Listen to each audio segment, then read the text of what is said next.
My wife cheated with my best friend, then secretly forged my signature to steal $300, $0 of our inheritance.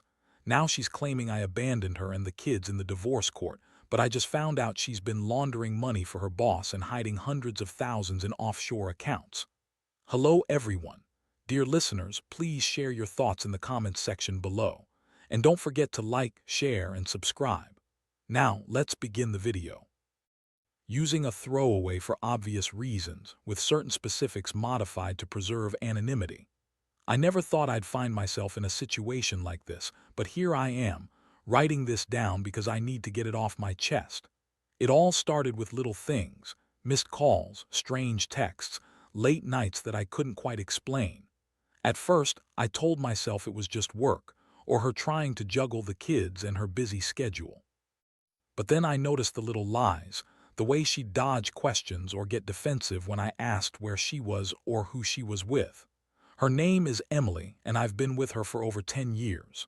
We have 2 kids, a boy and a girl, and I thought we were solid.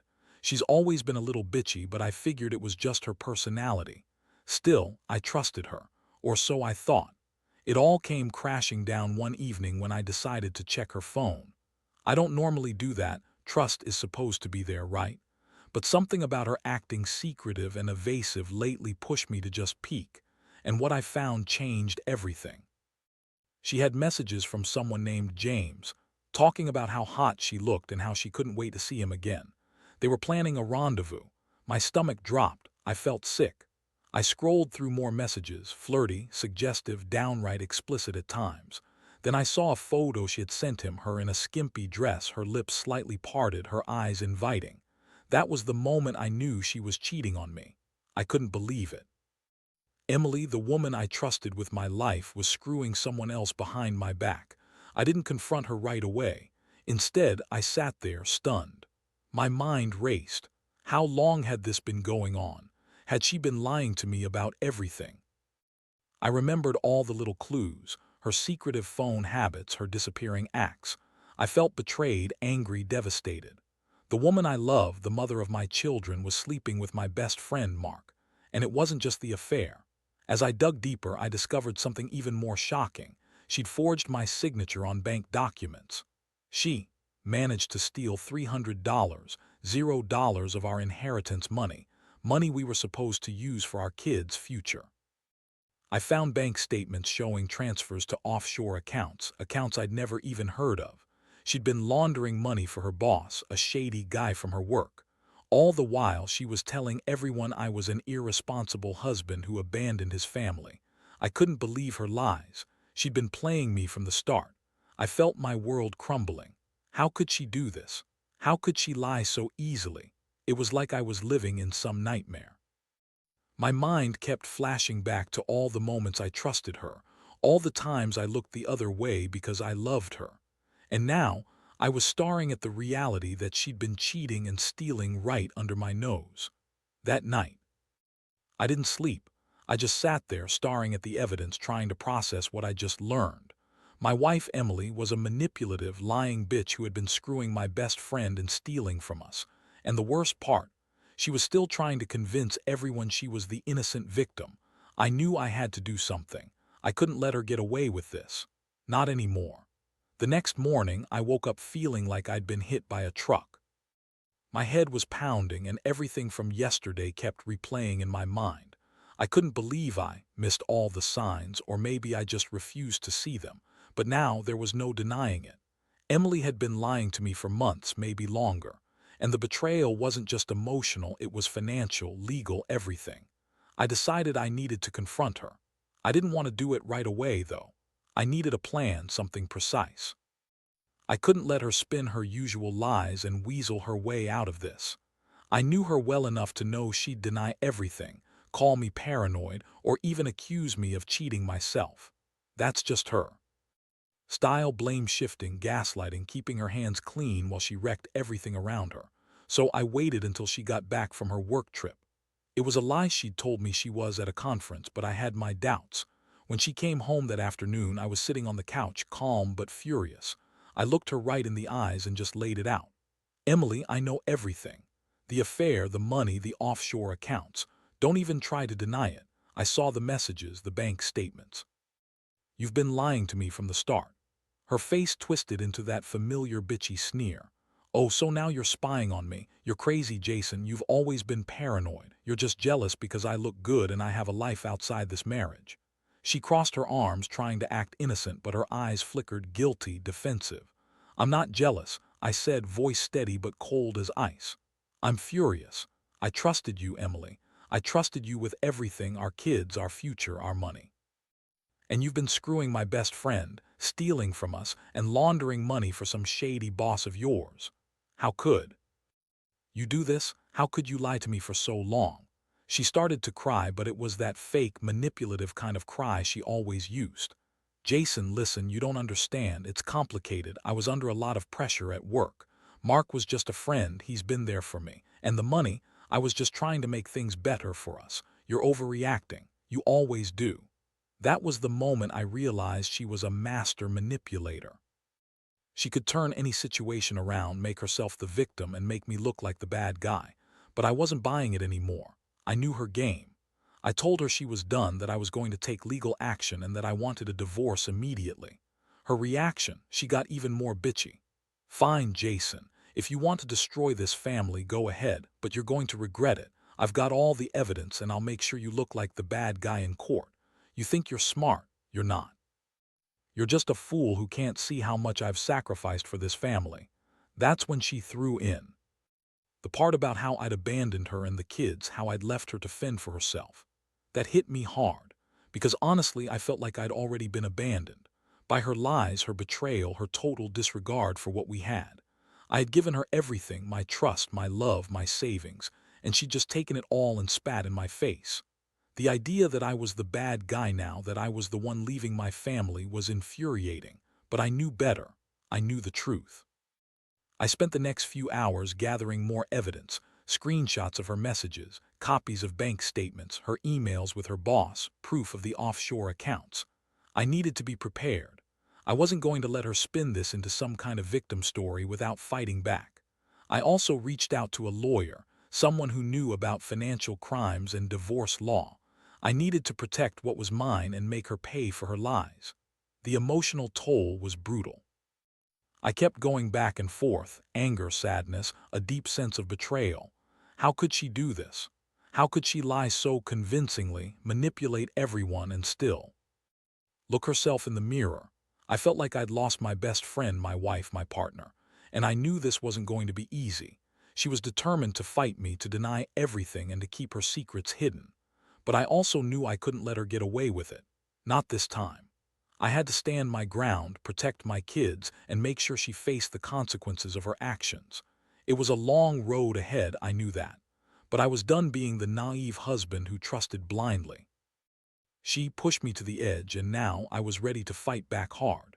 After I gathered enough evidence to make my case, I decided I couldn't wait any longer. I needed to confront her again, but this time with my lawyer present. I called Emily and told her I wanted to meet, that I had some things to discuss. She tried to play it cool, acting like nothing was wrong, but I saw through her. The fake smile, the nervous twitch in her eye, that was all I needed to know she was panicking. When she arrived at the house, I had my lawyer on speakerphone. I didn't want to give her any chance to lie her way out of this. I laid everything out in front of her, the messages, the bank statements, the offshore accounts, her forged signature. I told her I knew about the $300, $0 she stole from our inheritance, how she'd been laundering money for her boss, and how she'd been planning to run away with her lover, James. Her face turned pale. For a moment she tried to deny it, but I cut her off. Emily, I've got the proof, all of it. You can lie all you want, but I'm done being played. You're not just cheating on me, you're a criminal, and I'm going to make sure you pay for this. She started sobbing, but the tears were fake. Jason, you don't understand. I was under so much pressure. I didn't know what I was doing. It's not like I planned to hurt you or the kids. I needed the money. My boss made me do it. It's all his fault. I was furious. Stop with the excuses. You lied to me every single day. You cheated on me, stole from us, laundered money. What's next? Hiding offshore accounts and trying to leave the country. You think you can just spin your way out of this? Not anymore. I'm calling the police if I have to. You're not getting away with this." She looked desperate now, clutching her purse as if it was her last lifeline. "Please, Jason, don't do this. I love you. I made a mistake. I swear I'll fix it. Just don't ruin everything we have over some stupid affair." That's when I finally snapped. "You think I'm going to trust you again? After all the lies, the betrayal, the theft, I don't think so. You've been lying to me for months, maybe years. I want a divorce and I want full custody of the kids. You're not getting away with this." I paused, voice trembling with rage. "And I want you to know I'm going to expose everything. Your boss, the offshore accounts, the money laundering. The truth will come out and you'll pay for what you've done." She looked defeated but still tried to act like she was the victim. "You're just mad because I won't play your little game. You're leaving me and the kids because you're insecure. You're abandoning your family, Jason. That's what you're doing." I couldn't believe her, the audacity. She'd lied to everyone, our friends, our family, even the kids, and now she was trying to turn it around like I was the bad guy. I told her I'd be taking legal action and she could prepare for the fallout. I hung up, feeling a mix of relief and dread. I knew this was just the beginning. Over the next few days, I worked tirelessly with my lawyer. We filed for divorce, and I started the process of reclaiming what was mine: my money, my reputation, my peace of mind. I also contacted a financial investigator to trace the offshore accounts, to see exactly how much she'd hidden away. It was a complicated web, but I was determined to break through it. In the meantime, I kept quiet around the house, trying to stay calm for the sake of the kids. I didn't want them to see the chaos, but I also couldn't hide the fact that their mother was a liar and a thief. It broke my heart to think about how much she'd hurt us all. I'd always believed in family, in loyalty, in honesty, but Emily had shattered all of that. Every day I felt more betrayed, more used, but I also felt a strange sense of clarity. I realized I'd been blind for too long, trusting someone who was only out for herself. I promised myself I would rebuild, that I'd learn from this nightmare. I owed it to myself and to my kids to get out of this mess stronger. Still, I couldn't shake the feeling that I'd lost a part of myself in all of this: my trust, my innocence, my sense of security. And I wondered how long it would take to heal from such a deep wound. The legal battle moved fast once I had everything in place. My lawyer was sharp, and he laid out the facts clearly. Emily had forged my signature, stolen a significant chunk of our inheritance, and was laundering money through offshore accounts. The evidence was irrefutable, and I could see her panic rising as the truth started to close in. She tried to play the victim again, claiming I was overreacting, that I was abandoning her and the kids because I was insecure. But the court didn't buy her bullshit. It was obvious she'd been manipulating everyone: her boss, her friends, even her family. The offshore accounts, the forged signatures, the secret lover, none of it could be hidden forever. The day we went to court, I was nervous but resolved. I knew I had the truth on my side and I was determined to get justice. Emily sat there, her bitchy attitude replaced by a look of desperation. She was trying to spin her lies, claiming I'd been neglectful, that I'd abandoned her and the children. She was even trying to claim that I was the one laundering money, which was such a blatant lie I almost laughed. When the judge asked her to explain the offshore accounts, her eyes flickered. She stammered, trying to come up with some excuse, but the evidence was too overwhelming. My lawyer presented the bank statements, the emails, the transaction logs. It was clear she'd been hiding hundreds of thousands of dollars, and the court was not impressed. Meanwhile, I felt a strange mixture of relief and anger. Relief that this nightmare was finally being exposed, and anger that she'd put us through this. I looked at her and thought about all the lies, the betrayal, the stolen money, and the affair. I knew I'd never trust her again, not fully. But I also knew I had to focus on protecting my kids and my future. The judge ordered her to pay restitution for the stolen inheritance and froze her offshore accounts. She was also granted a limited visitation schedule for the kids, but custody was awarded to me, partly because of her financial crimes and partly because of her blatant dishonesty. It was a huge blow to her ego, and I could see her seething during the proceedings. She kept trying to argue, to blame me, to paint herself as the victim, but it was useless. After the court, I felt exhausted but relieved. I knew the battle wasn't over completely, but I had won the first round. The truth was out, and she was going to have to face the consequences. I also felt a strange sense of clarity. I realized I'd been a fool for trusting her for so long. She'd been lying right to my face, hiding her true nature behind a mask of charm and bitchiness. That evening, I sat alone in the house, staring at the walls that had once seemed so full of love. Now they just echoed with the silence of betrayal. I thought about everything I'd lost, my trust, my marriage, my financial security. But I also thought about what I'd gained: clarity, strength, a chance to start over. I knew I had a long road ahead, but for the first time in months, I felt like I was finally in control. I made a promise to myself that I wouldn't let her destroy me completely. I'd rebuild for me and the kids. I'd make sure she paid for the damage she'd done, but I wouldn't let her take my soul along with the money. I was done being the naive husband who believed in fairy tales. From now on, I'd be cautious, smarter, more guarded. And I'd never forget what she did, how she cheated, lied, and stole from us. That betrayal would stay with me, but I'd use it to become stronger. In the weeks that followed, everything moved so fast I hardly had time to breathe. The court proceedings finished, and Emily was ordered to pay back what she stole, although I knew she'd fight every step of the way. I also hired a private investigator to track down her offshore accounts and see just how deep her money laundering went. It was shocking.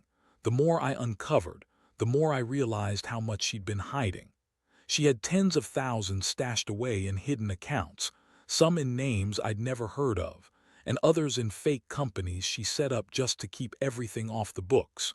Meanwhile, the divorce process dragged on, but I was prepared for that.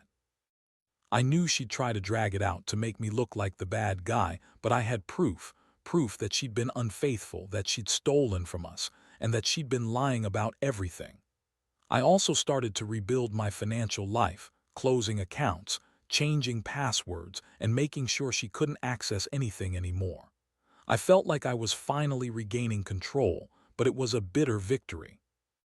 The kids didn't fully understand what was going on, but I made sure they knew I loved them and that everything was going to be okay. Emily, on the other hand, kept trying to manipulate them, telling them I was abandoning her and the kids, that I was the bad guy. But I refused to let her poison their minds. I sat them down and explained that sometimes adults make mistakes and that we all have to deal with the consequences. One night I found her on the phone with her boss trying to cover her tracks. I heard her whispering, trying to explain away the offshore accounts and the money laundering. I was furious. I knew at that moment she wasn't going to stop. She was desperate, cornered, and she'd do anything to keep her secrets hidden. That's when I decided I had to take more serious action. I contacted federal authorities to report her money laundering schemes. It was a risky move, but I couldn't sit back and watch her destroy herself even more. I handed over all my evidence, screenshots, bank statements, emails, and let them take it from there. I knew she'd fight to stay out of jail, but I also knew she'd be caught eventually. And I wanted her to face the consequences of her actions, not just for me, but for everyone she'd hurt. Throughout all of this, I felt a strange mixture of anger, sadness, and relief. I was hurt that she'd lied so much, betrayed me so deeply. But I was also proud of myself for finally standing up and fighting back. I've been a fool to trust her blindly, but I was learning to be smarter, more cautious. I realized that sometimes love isn't enough to save a sinking ship. You have to be willing to see the truth, no matter how ugly it is. Now I'm in a better place, slowly rebuilding my life and focusing on my kids. I still think about her sometimes, about how she managed to hide so much from me, how she played me like a fool. But I also know I can't change the past. All I can do is learn from it and make sure I don't get blindsided again. If there's one thing I've learned through all this chaos, it's that trust is fragile. It's something you earn every day, not something you give away blindly. And when someone shows you who they really are, whether it's a cheating wife or a con artist, you better believe them or you'll pay the price. I hope sharing this story helps someone else realize the warning signs before it's too late. Because in the end, the truth always comes out, and it's better to face it head on than to keep living in denial. Looking back now, I can't believe how much my life has changed in just a few months. It's like I was living in a nightmare and I finally woke up. The betrayal cut deep, trust shattered, my marriage destroyed, and my sense of security ripped apart. But in the middle of all that chaos, I found a strange kind of clarity. I realized that I'd been blind for too long, that I'd let her manipulate me for years, and I'd been too afraid to see the truth. The worst part wasn't just the affair or the money, though those things hurt like hell. It was the realization that I'd been a fool for trusting someone who was only out for herself. I kept asking myself, how did I let it get this far? How did I not see the signs? But the reality is I was blinded by love, by hope, by the belief that she was the woman I married, that she was the mother of my children. It's a hard lesson, but one I had to learn the hard way. Now I focus on rebuilding. I've cut ties with her completely.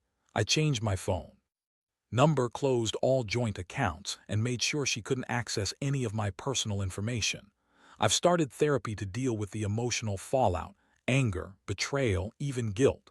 Because part of me feels guilty for trusting her so blindly, for ignoring the warning signs. But I also know I did everything I could to be a good husband and father. Sometimes, people just aren't who they seem to be. My kids are resilient. They don't fully understand what's happened, but I make sure they know they're loved and protected. I tell them that sometimes grown-ups make mistakes, but what matters is how we move forward. They've been my anchor through all this, and I owe it to them to be strong. I want to be a better man for them, to show them what integrity and honesty really mean. As for Emily, she's facing the consequences of her actions. The court's rulings, the legal charges, the loss of her offshore money, all of it. I hope she learns her lesson, but honestly, I don't hold my breath. Some people just don't change. All I know is I won't be the victim anymore. I've taken back control of my life, and I'm determined to rebuild what I lost, trust in myself in the future, and in the idea that I deserve honesty and respect. This experience has taught me a lot about human nature, about the importance of vigilance, and about the strength it takes to walk away from betrayal. I want anyone reading this to understand that no matter how much you love someone, you have to protect yourself. Trust is earned, not given freely.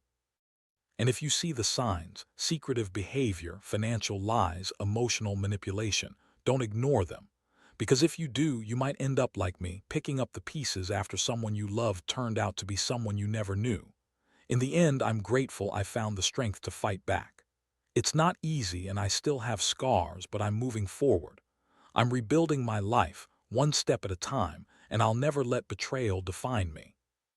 I've learned that sometimes the hardest lessons are the ones that teach you to stand tall, even when everything around you is falling apart. And I hope everyone else out there facing their own betrayals finds the courage to do the same.